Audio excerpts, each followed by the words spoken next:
Hey, what's up, guys? Chris here, and today going to talk about the Houston Texans at the New England Patriots game, Week 3 NFL. And this was an absolute blowout. The Patriots getting the win 27 to nothing. In the process, losing their third string quarterback. And going into next week, they are now down to their fourth stringer. And the fifth string being Julian Edelman, right?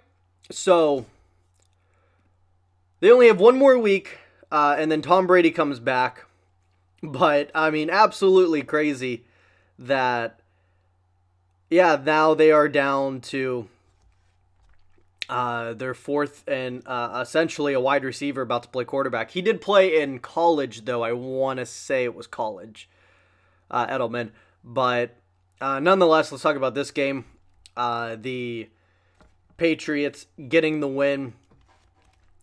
Just going into the stats, Jacoby Brissett, 11 for 19, 103 yards. No touchdowns, no interceptions, got sacked once. That's not where their touchdowns in this game came from. They scored with LeGarrette Blount, 24 carries, 105 yards, 2 touchdowns. And Brissett also ran in for a touchdown. But, in terms of passing, yeah, not their best day throwing the ball in the air. Brock Osweiler, 24 for 41 with 196 yards and an interception, 2 sacks, played like shit. Not his best day at all either. This Houston team, man, they got torn apart a bit. Rushing wise, they were only limited to 109 yards. Lamar Miller, 21 carries, 80 yards. Sorry about that, guys. Voice is starting to go at this point. I've been talking too much sports, but yeah. DeAndre Hopkins, 4 receptions, 56 yards, leading the way for Houston. Ryan Griffin, 8 for 52. But it's not really not a prime reason whatsoever. But I think a factor in this game was Houston receiving. There were some passes, and there were some catches that they could have made. And going through this, like Hopkins was targeted 8 times, only had 4 receptions. Fuller was targeted 7, only had 3 receptions. Jalen Strong was targeted 4, only had 1 catch. So I feel like they could have capitalized a little bit more on opportunities, but that's just a slight, minor thing that didn't really factor a whole lot. I don't know.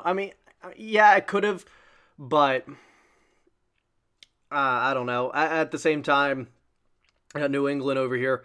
Only 6 people were, only 6 people were targeted for receptions in this game. Really short list. Julian Edelman carrying the bulk of it though, 4 for 38. That's that really sums up this game. This was, New England was they were running the ball. Going into some fumbles and stuff. Charles James second and Tyler Irvin fumbled for Houston, lost them. Duron Harmon and Jordan Richards recovered those fumbles for New England. And then getting into the defense.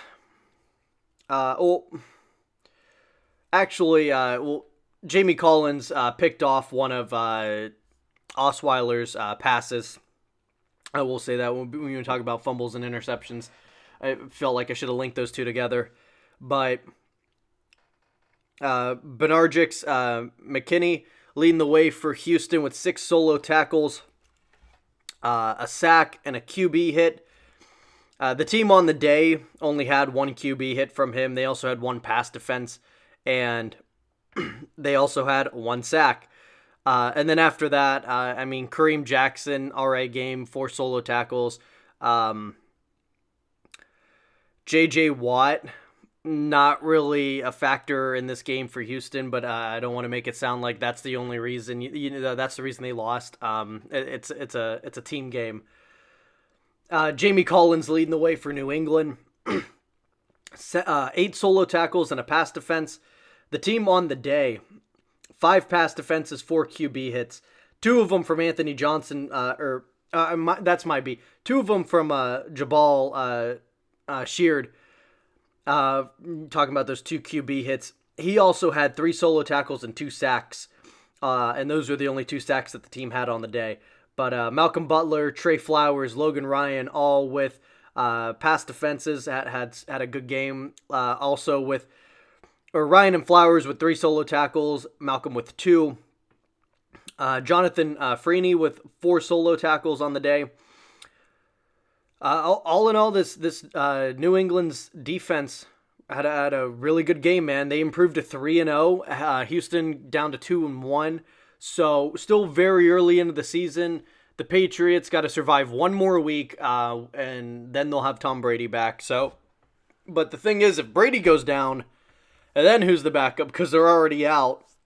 They're already out 2 of his backups, going on to their 4th stringer. So I think that'll be more of a concern going forward.